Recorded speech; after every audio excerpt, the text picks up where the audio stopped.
Price fixing is probably as old an industry as it gets. It occurs in almost any competitive business when two or more parties realize that instead of competing with each other to make money, they can agree on setting fixed prices for their products to artificially drive them up, forcing customers to spend more no matter what. All sellers become enriched and consumers lose out. It's a dirty trick to play, and in most places, it's illegal. That said, it hasn't stopped massive companies from giving it a try to the tune of millions of dollars. Number 10, a $456 million washing powder scam. In 2011, competitors Procter & Gamble and Unilever were fined $456 million thanks to laundry detergents, and that was after they got a 10% discount for admitting that they were running a cartel. There was also another reduction because of a leniency program that drops fines when companies voluntarily disclose information. While most of us are familiar with cartels as the word is used in the illegal narcotics world, the definition applies across the board. The cartel is any group that gets together to control the distribution and price of a product. So these massive companies had to admit to running a laundry soap cartel, and it cost them a lot. The two companies, along with the third that wasn't fined because they tipped authorities off, had organized to develop more environmentally friendly products. At the same time, all three agreed that they could reduce the size of their products but not reduce prices. Later, they also agreed on price increases. The cartel was being run in 8 countries in the European Union between 2002 and 2005. Number 9. The Zipper Cartel. It's not every day that you take time to ponder where the zipper on your jacket or jeans comes from, and you probably spend even less time wondering what it's worth. But someone makes all those zippers, and it's a serious business. The Zipper Cartel was busted back in 2007 and was fined $459 million, which shows just how much money there is in zippers. 3 companies were involved in the scheme, which saw them agreeing on a fixed minimum price, coordinating price increases, and even sharing markets and allocating customers. That meant they were agreeing on which company would get to rip off which customers. As in the case of the laundry detergent, 2 companies, YKK of Japan and Coates of Britain, took the brunt of the fine. The third company blew the whistle on the scheme and got a lesser punishment as a result. The companies were found to have agreed on fixing prices not just for zippers, but other fasteners like buttons and snaps, and even the machines that made them. It ran from at least 1991 to 2001. Number 8. TV price fixing.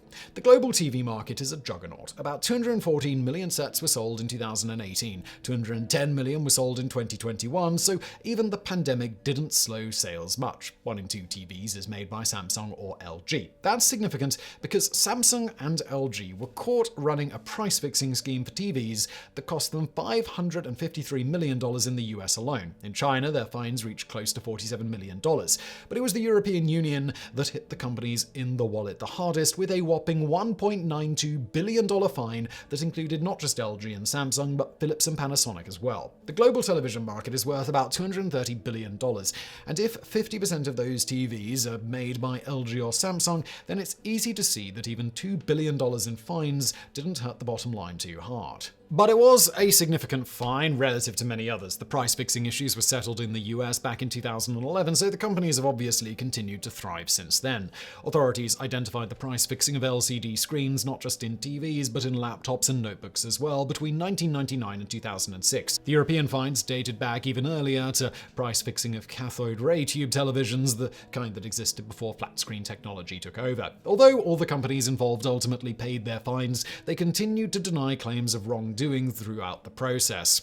Number 7. Airline price fixing. There are few people in the world who enjoy dealing with airplanes and airports. Bad customer service, bad experiences, and high prices can turn anyone off the idea of international travel. So when you find out that airlines have been colluding to make the experience even worse, it's a real kick in the teeth. Airline price fixing cases are ongoing, but you can go all the way back to 2011 to see one of the largest cases, in which 21 separate airlines were fined a combined $1.7 billion in fines. This came from investigations by the US Justice Department, which found that the airlines had conspired to artificially inflate fuel surcharges for both passengers and cargo. This is just the tip of the price-fixing iceberg, of course. In 2007, British Airways was fined $300 million for their involvement. In 2018, 2 airlines paid $45 million in fines for boosting airfare prices, but neither American Airlines nor Southwest Airlines admitted wrongdoing. Australia has fined Qantas, Garuda, British Airways, Air France, Korea Air, Japan Airlines, and numerous others.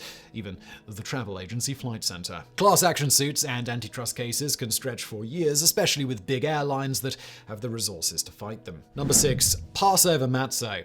Not every price-fixing scheme has to be a worldwide industry dominator. Sometimes even a niche industry finds a way to scam its customers.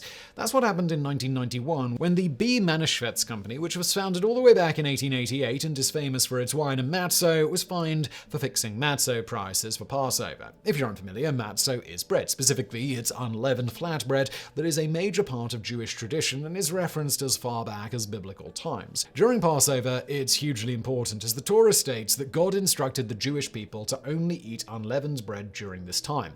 That makes the price-fixing scheme insidious on a whole new level, since this was something that people absolutely require as part of their faith. A judge fined the company $1 million after finding it conspired to fix prices as far back as 1981. The company acknowledged that matzo made up 40% of its annual sales, which were over $30 million. They conspired with 2 other companies to raise the price of matzo and pled no contest to the charges against them. Number 5. Chocolate. In 2015, Canada was cooking up a massive case against some of the biggest chocolatiers in the world. Cadbury had tipped off authorities that they had entered a price-fixing scheme with Nestle, Mars, Hershey, and a retailer. Authorities investigated, and Hershey, which cooperated with the investigation, was fined $4 million. For unknown reasons, the investigation came to an abrupt end when Canadian prosecutors put the kibosh on the whole endeavor. They first dropped the investigation against Mars, and then a short time later also declined to pursue charges against Nestle. Neither decision was explained publicly. 2 years prior to the dropping of the case, the major players did agree to pay $23.2 million to settle the case and forego the cost of a trial, however. None of the companies admitted any wrongdoing at the time. Number 4. The Lysine price-fixing scandal. Lysine is not a product most of us are apt to use in our day-to-day lives. It's an amino acid, and it probably achieved its biggest brush with fame in Jurassic Park as the failed insurance policy that was supposed to prevent the dinosaurs from thriving on their own because they bred them to be incapable of making it. In real life, lysine is added to feed for pigs and chickens to bulk them up. It aids in the development of muscle mass. The need for it was small in the world, but obviously it had an impact on agriculture. In the early 1990s, one of the big manufacturers of lysine, ADM, opened a production facility that was so big it actually lowered the overall price of lysine. Because they increased the supply, competition had to lower prices to stay competitive. But ADM conspired with their competition to keep prices high. It ended up costing them $100 million in fines, which was, at the time, the largest antitrust fine in American history. The story was turned into the movie The Informant, starring Matt Damon. Remarkably, ADM would also settle a class action lawsuit for $400 million about 8 years later that was brought about by Coca-Cola and PepsiCo, among others, because the company had been fixing corn syrup prices. This was in addition to the company's issue with tax dodging and corruption in Europe. Number 3. Nintendo price fixing. Back in 1991, Nintendo had to pay $25 million for price fixing and being remarkably underhanded in their business practices. They positioned themselves to be the only video game company on the market. Sega, makers of Nintendo's main competition, the Sega Master System, contend that Nintendo made backroom deals to keep Sega off the shelves at major retailers, effectively killing the system. Nintendo ran their racket with an iron fist. Stores were forced to sell the games at prices dictated by Nintendo. There were allegations that if one store put a game on sale, even a few cents cheaper than a competitor, that competitor would call Nintendo and the company would freeze game shipments to the store, selling at a discount. In Europe, the scheme ended up costing Nintendo $232 million in fines. Amazingly, the company was able to get away with making good in yet another shady way. Rather than issuing refunds, Nintendo dispersed the settlements as $5 rebates, which means customers had to buy more Nintendo products to get their money back. Number 2. The Great Electrical Conspiracy. Price fixing is by no means a product of the modern era. In the 1950s, the US Senate brought the hammer down on electrical equipment manufacturers GE and Westinghouse for price fixing massive power-generating electrical turbines. They were making $1.75 billion even back then. Determined to maintain industry dominance, the two companies conspired with some smaller competitors to fix the prices of heavy equipment that they sold to governments. The scheme came to light when the Tennessee Valley Authority discovered that 47 different companies gave them identical bids for 3 years in a row. The process where a company bids to get a government contract was supposed to be a secret, but the dollar amounts were exact. As it turned out, the companies involved, of which Westinghouse and GE were the biggest, developed a scheme to win these bids based on moon phases. The winner, which was the company chosen to offer the winning bid, would change every moon phase. Number 1. Everything you eat. The food industry is rife with price-fixing scandals, and it's no wonder. Providing food can be subject to countless variables. Fixing prices is likely seen as a good insurance for many, but the penalties are high. In 2021, Pilgrim's Pride was fined $107 million for price-fixing chicken. The same year, Smithfield settled for price-fixing pork to the tune of $83 million. In 2022, JBS settled a $52.5 million lawsuit for their part in beef price-fixing. There are others in the case who have yet to settle or be prosecuted. Even Starkist scammed tuna consumers and then settled for $100 million in 2019. If you think being vegan spares you, well, think again. Banana price fixing was uncovered in 2011, peanut price fixing in 2020, which incidentally involved ADM again. India even uncovered a global vegetable seed price fixing scheme. Wheat and dairy have fallen under scrutiny as well. Basically, if you can eat it, someone has probably conspired to charge you too much for it.